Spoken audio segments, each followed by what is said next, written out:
Good morning, my dear students. Our today's topic is lesson number 21, our community life, unity in diversity.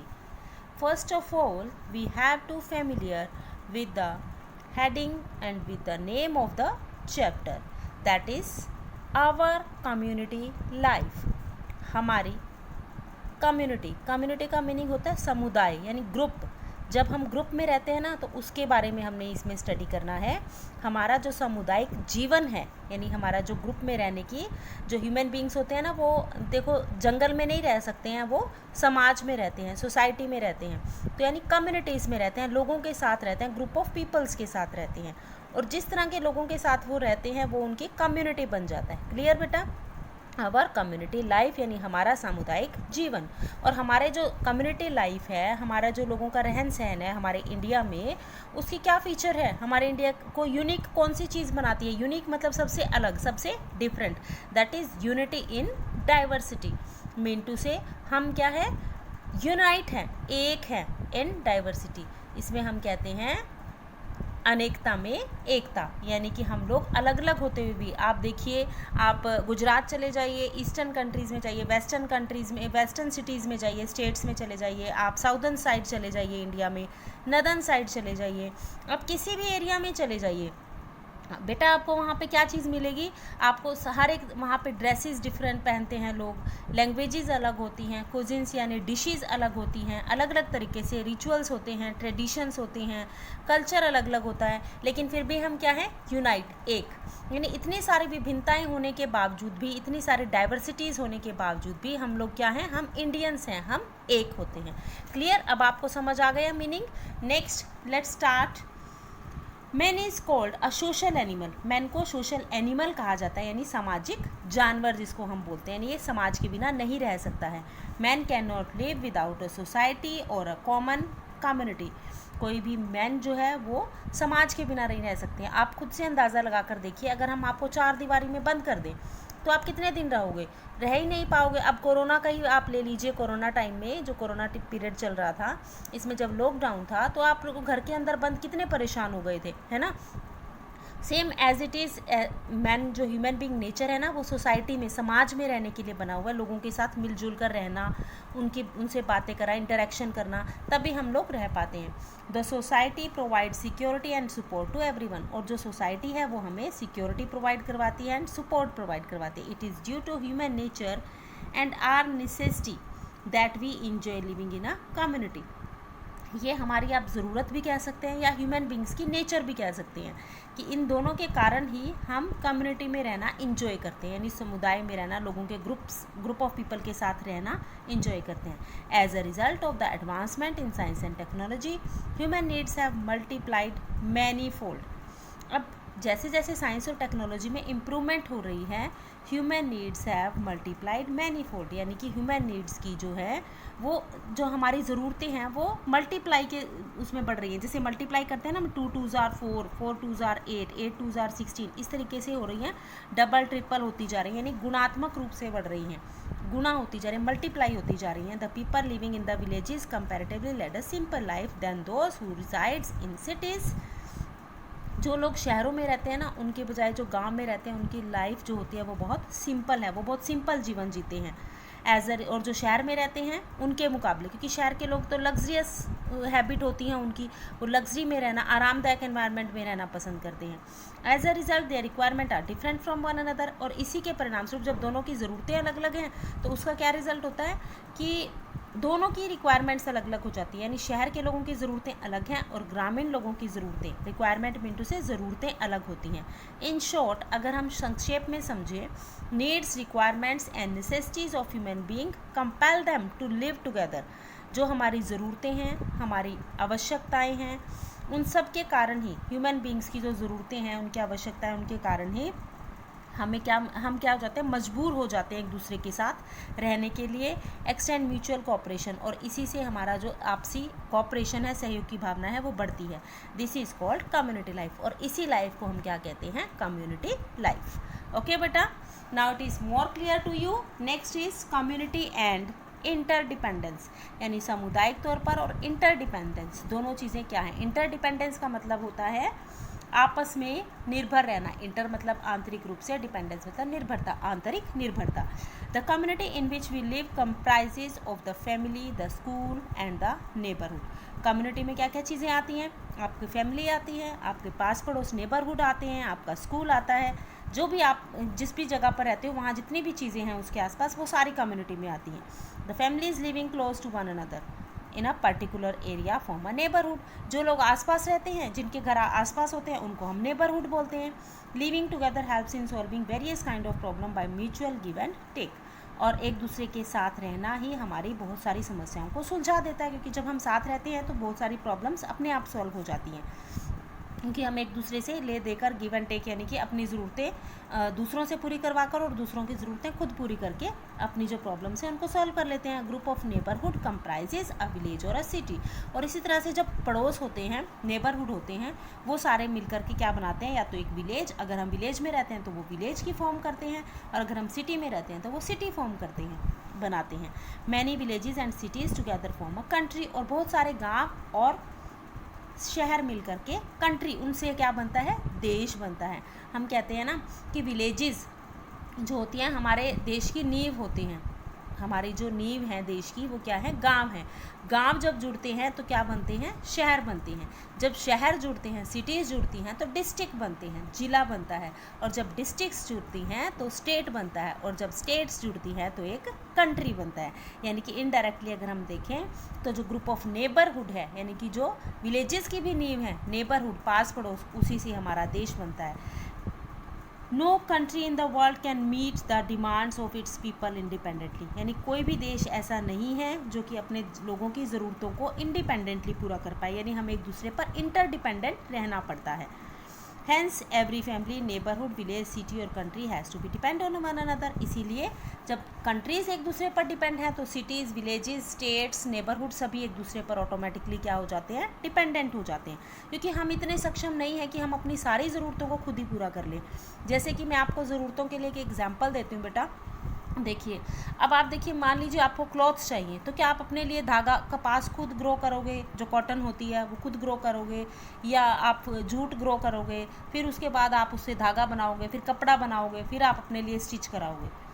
ठीक है। या आपको shoes चाहिए तो आप शूज़ के लिए पहले सारा मटेरियल, रॉ मटेरियल इकट्ठा करोगे, फिर आप अपने लिए शूज़ बनाओगे। ऐसा तो पॉसिबल नहीं है ना। आपको कपड़ा चाहिए तो आप कपड़े वाले के पास जाओगे, आपको जूते चाहिए, शूज़ चाहिए तो आप शूज़ वाले के पास जाओगे। यानी इस तरीके से आपकी जो इंटरडिपेंडेंस है, एक दूसरे पर निर्भरता है, वो बढ़ जाती है। Clear? Next, in our daily life we require the services of farmers, tailors, electricians, plumber, shopkeeper, teacher, same as it is. जैसे मैंने आपको बताया, आपको अपने इन सब काम करने के लिए इन सब चीज़ों, इन लोगों की ज़रूरत होती है, प्लम्बर की, टेलर की, इलेक्ट्रीशियन की, सबकी। The interdependence in every sphere of life promotes a feeling of togetherness. लेकिन इससे हमारा क्या फ़ायदा होता है? से टुगेदरनेस, यानी हम एक दूसरे के साथ हैं, बिलोंगिंगनेस एंड सोशल वेलबींग, सामाजिक भावना को आगे बढ़ाते हैं हम इससे। This paves a way for the continuous development of community life. और इसके कारण हम अपनी जो कम्युनिटी लाइफ है उसमें कंटिन्यूसली डेवलपमेंट करते हैं। ओके बेटा। नेक्स्ट हमारे पास आता है, अब देखिए, हम अलग अलग सेक्शंस में पढ़ेंगे कम्युनिटी कैसे। कम्युनिटी, द फैमिली, एक फैमिली की कम्युनिटी कैसे हेल्प करती है। All of us lives in a family, हम एक फैमिली में रहते हैं। The family is the first and the smallest unit of community. किसी भी कम्युनिटी की, किसी भी समुदाय की जो पहली और सबसे छोटी इकाई, स्मॉलेस्ट यूनिट फैमिली होती है। क्योंकि फैमिली होगी तो क्या बनेगा? नेबरहुड बनेगा। नेबरहुड से फिर हम पिछले स्टेप पर आ जाएंगे। नेबरहुड से आपकी जो विलेजेस हैं वो बनेंगे, विलेजेस से सिटीज़ बनेंगी, सिटी से डिस्ट्रिक्ट, और इस तरीके से ये स्टेप चलता रहे, प्रोसेस जो है वो चलती रहेगी। It meets our needs and help us to adopt our selves और surroundings. Adapt, yes, the family is the first and the smallest unit of the country of the community and it meets our needs। और ये हमारी ज़रूरतों को पूरा करती है, हमारी हेल्प करती हैं to adapt ourselves to surrounding, ताकि हम हमारी जो सराउंडिंग्स हैं उसको अडेप्ट कर सकें, उसके अकॉर्डिंग रह सकें।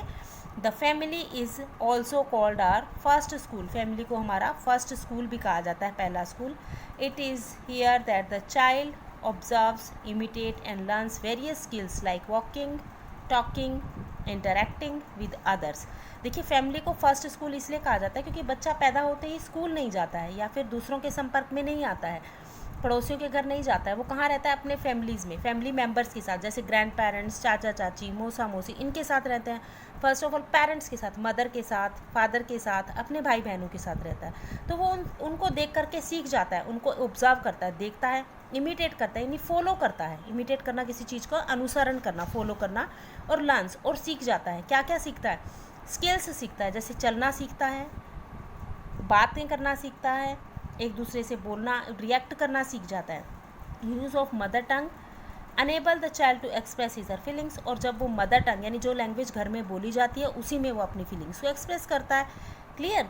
Next, inculcation of civic values like discipline, dedication, honesty, patriotism, obedience, truthfulness, sacrifice and cooperation help the child in the development of his or personality। इसी तरीके से जो उसके घर के या उसके आसपास जो वातावरण होता है, डिसिप्लिन होता है, डेडिकेशन है, समर्पण की भावना, ऑनेस्टी ईमानदारी है, देशभक्ति, ये सारी चीज़ें जो होती हैं एक बच्चे की डेवलपमेंट में, उसकी पर्सनैलिटी डेवलपमेंट में उसकी हेल्प करती हैं। These civic and moral values are called sanskars. उन सिविक और मॉरल वैल्यूज़ को हम क्या कहते हैं, संस्कार बोला जाता है। कि इस पर ये बच्चे, हम कहते हैं ना कि बच्चा बड़ा संस्कारी है, तो उस तरीके से वो वैल्यूज़ उसको कहाँ से मिलते हैं, वो मॉरल वैल्यूज़ उसको कहाँ से मिलते हैं, उसकी फैमिली, यानी स्मॉलेस्ट यूनिट, सबसे छोटी इकाई जो होती है हमारी, उससे मिलती हैं। क्लियर। कम्युनिटी की जो सबसे छोटी इकाई होती है। Try to recall the contribution of your family in bringing you to up and helping in developing your personality. अब आप सोचिए आपने क्या क्या चीज़ें अपनी फैमिली से सीखी हैं। Undoubtedly we ought to lot to our family, हमने बहुत कुछ अपनी फैमिली से लिया है। In return we have many duties towards our family, और उसके बदले में उसका रिस्पॉन्स क्या है, हमारी ड्यूटी बनती है अपनी फैमिलीज़ के लिए। क्या ड्यूटीज़ बनती हैं, we must respect and obey our parents and elders, हमें सबकी रिस्पेक्ट करनी चाहिए। वी मस्ट बी कोऑपरेटिव, हमें एक दूसरे के साथ कोऑपरेट करना चाहिए, हेल्पफुल होने चाहिए, and loyal to this family, और अपनी फैमिली के प्रति ईमानदार, यानी धोखा नहीं देना हमने किसी को भी। We should take keen interest in our studies and carry on other responsibilities, हमें पूरा अपनी जो स्टडीज़ है उसमें पूरा इंटरेस्ट पढ़ना चाहिए, क्योंकि हमारी देखो और कोई खास ड्यूटी नहीं होती है। हमारी ड्यूटी क्या है, हमने पढ़ना है, तो हम तो एटलीस्ट उसके लिए तो किसी को धोखा ना दें और अपनी रिस्पॉन्सिबिलिटीज़ पूरी करें। Let us remember that our parents are not only our well wishers but also our friend, philosopher and guide. और एक फैमिली जो होती है, फैमिली की जो कम्युनिटी है, उसमें क्या होता है कि हम सभी जो है हमारे पेरेंट्स हैं, हमारे वेल विशर्स, हमारा अच्छा सोचने वाले होते हैं, ठीक है। हमारे फ्रेंड्स, हमारे फिलोसफर्स, फ्रेंड जो होते हैं ना, वो हमारे लिए सारे रोल प्ले करते हैं। हमारे फ्रेंड भी बन सकते हैं, एक फिलोसफर यानी फिलोसफी देने वाले लेक्चर देते हैं हमें अच्छा करने के लिए, हमें गाइड भी करते हैं, ठीक है, हमारा मार्गदर्शन करते हैं। क्लियर। अब पढ़ते हैं कम्युनिटी। अब कम्युनिटी तो स्कूल भी है, क्योंकि स्कूल में भी आप एक साथ पढ़ते हो, group of peoples, group of students, बहुत सारे स्टूडेंट्स पढ़ते हैं, ठीक है। Another integral part of our community life is school. जो दूसरा पार्ट है हमारी कम्युनिटी लाइफ का, वो है school. It not only impart education but also train us in the art of community living. ये सिर्फ हमें एजुकेशन ही नहीं देता है, स्कूल से हमें सिर्फ एजुकेशन ही नहीं मिलती है बच्चे, इससे हमें आर्ट ऑफ कम्युनिटी लिविंग, कि समाज में रहना कैसे है, वो भी सिखाया जाता है। वास्तव में in fact it is education that make us good human being capable of making positive contribution for the betterment of the community. वो स्कूल ही है जहाँ से हमारा फ्यूचर डेवलप होता है, हम एक अच्छे इंसान बनते हैं, हमें एश्योर करता है, हमें इतना अच्छा बना देता है स्कूल। अगर हम स्कूल की सारी चीज़ों को इमिटेट करें, फॉलो करें, स्कूल्स में जो टीचर्स ने हमें बताया उसको फॉलो करें, तो हम एक डेफिनेटली एक ऐसे इंसान बनते हैं जो कि हम आगे चल करके समाज में एक पॉजिटिव कंट्रीब्यूशन, यानी कि एक प्लस योगदान जिसको हम बोलते हैं ना, अब अच्छी चीज़ें समाज में हम कंट्रीब्यूट कर सकें। ओके, नेक्स्ट है कम्युनिटी, द नेबरहुड। नेबरहुड भी कम्युनिटी है। Everything that surrounds us whether living और non living is a part and parcel of our neighbourhood. Mean to say जो हमारे चारों तरफ है, चाहे वो लिविंग थिंग्स हैं चाहे वो नॉन लिविंग थिंग्स हैं, वो सब क्या हैं, नेबरहुड हैं। Every individual as well as community whether at the village level, city और state level, national, international, needs a friendly neighbourhood. चाहे हम किसी भी लेवल पर रहते हैं, चाहे हम किसी स्टेट में, डिस्ट्रिक्ट में, गांव में, स्कूल, शहर में, कहीं भी रहते हैं, हमें किसकी ज़रूरत होती है, एक अच्छे पड़ोस की ज़रूरत होती है। A good neighbourhood help us to develop strong ties among the individuals, और एक अच्छा पड़ोस जो होता है वो अच्छे रिश्ते डेवलप करता है, ठीक है। Next, community economic development. Community से क्या होता है, एक अच्छी कम्युनिटी जो है वो आर्थिक सहायता में, आर्थिक विकास में भी सहायता करता है। गैदरर था, हंटर था, तो उसे अपने सारे काम खुद करने पड़ते थे, हंटिंग भी वो खुद करता था, खाता भी खुद था, सभी चीज़ें वो अपनी खुद करता था। When he started leading a settled life, और जब उसने सेटल्ड लाइफ यानी एक जगह टिक कर रहना शुरू कर दिया, आराम से रहना शुरू कर दिया, different people started doing different jobs. अलग अलग तरह के जो अर्ली मैन थे, लोग थे, वो अलग अलग तरह के काम करने लगे। Their dependence on one another gave rise to the village community, और जब वो एक दूसरे पर निर्भर रहने लगे, यानी कोई टोकरियाँ बनाता था, बास्केट्स बनाता था, कोई पॉट्स बनाता था, कोई चीज़ जैसे होती है ना बांस की बनी हुई चीज़ें, हट्स बनाने में, मैट्स बनाता था, मतलब हर कोई जो है वो अलग अलग काम करता था, और इसलिए हम एक दूसरे पर डिपेंडेंट होने लगे। And also to the concept of division of labour, और इससे एक डिवीज़न ऑफ लेबर यानी कि श्रम का विभाजन, यानी कि इससे क्या हुआ, काम बंट गया, तो हर एक के पास हर एक को हर एक काम नहीं करना पड़ता था। वो क्या होता था कि हर एक जो अर्ली मैन होता है, वो कोई व्यक्ति कोई काम कर रहा है तो कोई पर्सन कोई काम कर रहा है, तो उससे लेबर जो थी, जो श्रम था, उनका काम था, वो क्या हो गया था, डिवाइड हो गया था। Next, division of labour makes our life easy as it increases production, lowest its cost and leads to specialisation. अब डिवीज़न ऑफ लेबर का क्या फ़र्क पड़ा, अब श्रम विभाजन हो गया, उनका काम बट गया, लेबर कम हो गई, तो उससे उनकी लाइफ और ईजी हो गई, और इससे क्या इंक्रीज़ हुआ, प्रोडक्शन, उत्पादन बढ़ गया, उसकी कॉस्ट कम होने लगी प्रोडक्शन की, और इससे जो व्यक्ति जो काम कर रहा है वो उसमें स्पेशलाइज्ड होने लगा। सपोज कीजिए आपका राइटिंग का काम है, तो आप अगर राइटिंग ही करोगे तो आप उसमें स्पेशलाइज्ड हो जाओगे। अगर किसी का रीडिंग का काम है तो वो रीडिंग में स्पेशलाइज्ड हो जाएगा। इसी तरह जो अर्ली मैन था, जब उसने डिवीज़न ऑफ लेबर को फॉलो किया बेटा, तो उसने क्या किया, जो पॉट्स बनाते थे वो पॉट्स में परफेक्ट हो गए, जो बास्केट्स बनाते थे वो बास्केट्स में परफेक्ट हो गए, जो टूल्स बनाते थे वो टूल्स बनाने में। ओके, चलिए next. Earlier the village activities were limited to hunting, fishing, cattle rearing and farming. सबसे पहले जो गाँवों की एक्टिविटीज़ होती थी ना, जब अर्ली मैन ने सेटल लाइफ शुरू की थी, तो बहुत कम काम होते थे, जैसे हंटिंग करना, शिकार करना, फिशिंग करना, कैटल रियरिंग यानी पशुपालन, और फार्मिंग खेती बाड़ी। The gradual increases in needs give rise to the different occupations like masonry, carpentry, weaving, tailoring, trading etcetera.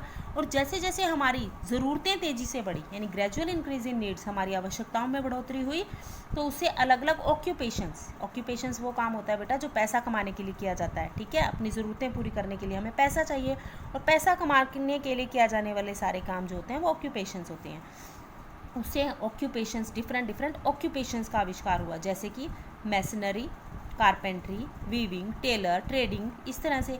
But agriculture continues to be the major occupation in rural area still today. लेकिन जो सबसे main काम था agriculture, खेती बाड़ी करना, ठीक है, वो आज तक गांव में फेमस है, यानी आज भी वो मेजर माना जाता है, मेजर ऑक्यूपेशन है। At first people worked for one another in return of goods और सर्विसेज। सबसे पहले बेटा क्या होता था, बार्टर सिस्टम होता था। आगे आप पढ़ोगे यहाँ पर barter system.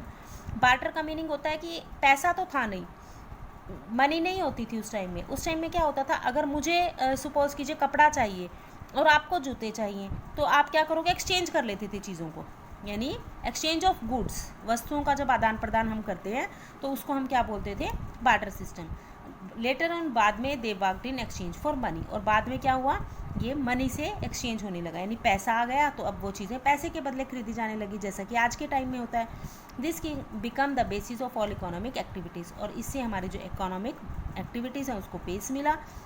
And also the source of livelihood for the people, और ये लाइवलीहुड यानी लोगों के जीविका का, आजीविका का एक साधन बन गया, यानी पैसा कमाने का साधन बन गया। It was the beginning of economic interdependence, और यहीं से शुरुआत हुई इकोनॉमिक इंटरडिपेंडेंस की, यानी आर्थिक रूप से आत्मनिर्भर बनने की, निर्भरता की।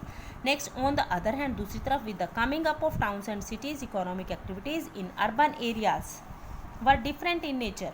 दूसरी तरफ अगर हम देखें तो क्या हुआ, कमिंग, जैसे जैसे टाउन्स और सिटीज़ बढ़े, इकोनॉमिक एक्टिविटीज़ जो थी शहरों में, अर्बन एरियाज, अर्बन मीन से शहरों में, वो डिफरेंट थी गांव के लोगों से। जो इकोनॉमिक एक्टिविटीज़ थी वो शहर के लोगों से बिल्कुल अलग थी। The towns and cities became the major centre of trade and industries, क्योंकि शहरों में, छोटे शहरों में और बड़े शहरों में क्या होता था, ट्रेड और इंडस्ट्रीज़ लगाई जाती थी, व्यापार किया जाता था।